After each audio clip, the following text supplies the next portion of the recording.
Today, we're reviewing episodes 1 and 2 of the Hazbin Hotel Amazon Prime series, with this video being largely about how the pilot explains episodes 1 and 2 and makes it resonate emotionally. Light spoilers ahead for the actual plot of the episodes, but no big lore or twists will be in this video, with us focusing more so on what to expect from the show for people going into it. Keep in mind that the episodes have aired on the A24 app and will be on Amazon Prime next week. And real quick, I know Hazbin Hotel has a huge crossover with the Five Nights at Freddy's fandom, so I finally sat down and reviewed the Five Nights at Freddy's movie. It's over on our side channel, Random Universe. Link in the pinned comment down below and in the pop-up at the end of the video. Before the series aired, VisiPop confirmed that the Hazbin Hotel pilot is more or less canon, save for its visual differences, and that it does accurately set up the show. With that in mind, what a lot of people want to know before going into the series is whether or not they need to see the pilot, and I would say yes, if not for the plot context, then for the emotional context.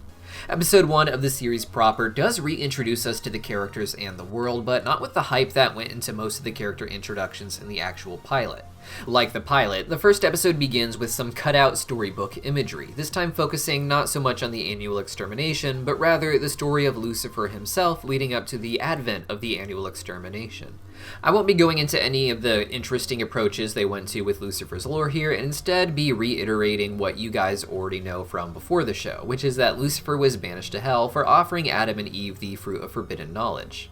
From here, we see the story is being told by Charlie, who has an interesting key that was also featured in the trading cards that came out before the show, as well as an interesting storybook about hell that tells the story of her parents and her eventual birth.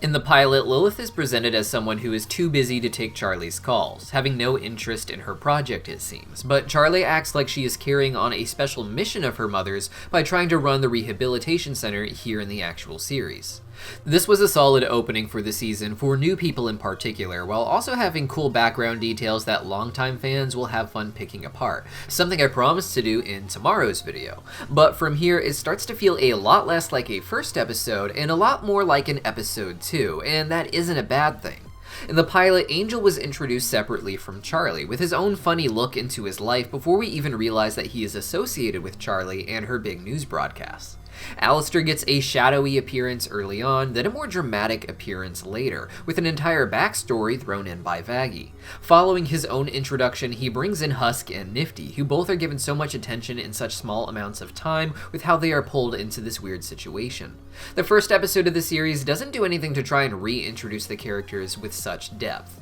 Alistair is given a larger gag seen in a lot of the trailers released so far, where he's trying to make a commercial for the Hazbin Hotel, with them making a proper commercial being the B plot for the episode, with the A plot of course being Charlie going for a meeting with the angels in the Heaven Embassy. Outside of Alistair's more complex gag with his commercial, however, the other characters are given much faster introductions, with this episode focusing less on their implied histories than the pilot, and more so on their internal dynamics within the hotel, with each character getting a chance to kind of throw in their basic idea of what their flaws are and how they feel about the situation. It feels rather fast if you just turned on the show for the first time right here. However, if you watch the pilot right before watching the new episodes, it really feels like a logical next day after the very recent events of the pilot. The next scene is already a very popular one that was released early on to hype up the audience, which involves Charlie walking through Pentagram City as she tries to get into the Heaven Embassy and sings her song. Following the pilot directly, this serves as a sort of fun evolution of Inside of Every Demon is a Rainbow, a kind of look at her situation with fresh eyes now that she's had time to adjust to Alistair and his crew joining her hotel. Her song from the pilot had some sinful depictions in it, but the visuals were largely what Charlie imagined that hell could be, which is essentially heaven. Here, she tries to retain her fantasies, but as she goes around town, she is constantly confronted with horrible behaviors that she hates, not being able to maintain that fantasy in her head. As she says, there's been an extermination recently, but some time has passed since the pilot, a full week we will later learn, and outside looks worse than ever. While Hell of a Boss has presented a lot of hell as dystopia masquerading as utopia, the sequence here very clearly proves that the sinners live by wildly different rules than the rest of hell because of their immortality. That Pentagram City in particular is just a constant war zone of sinners. From here, the episode has more fun with its characters by having them all trying to make this commercial, which very clearly only Vaggie takes seriously, and it feels like a very refreshing return for these characters, but one that might not feel as powerful if you haven't seen the pilot or haven't watched it in a while. However, these gags aside, this feels more like a second episode than a new introduction of the series because it focuses a lot more on Charlie's interactions with Adam and the Heaven Embassy. I'll have a lot to say about this scene and the Angels as a whole in other videos this week, but for now, the second half of the episode is really just about this meeting Charlie has with Adam, where she ends up learning just how futile her hopes and dreams really are. Ultimately, it just feels like a direct sequel to the pilot because of this, with there only being a week to have taken place since the extermination that started the pilot off, as confirmed by Adam in this scene. And that's interesting because episode 2 of this new season also feels very much like a direct sequel to the first one, and really not just to the first one, but also to the pilot as well. Again, focusing more on the flow than the spoilery details, I'm going to talk about episode 2 now. Turn back now if you don't want to hear about it, but I'll be doing my best to avoid actual twists. This episode opens really just moments after the last episode ended, and jumps right into the next episode. Hell of a Boss fans are used to more spaced out content, with there being months between episodes generally, and each episode does its best to be very self-contained. Even episodes that take place on the same night, such as episodes 7 and 8 of season 1,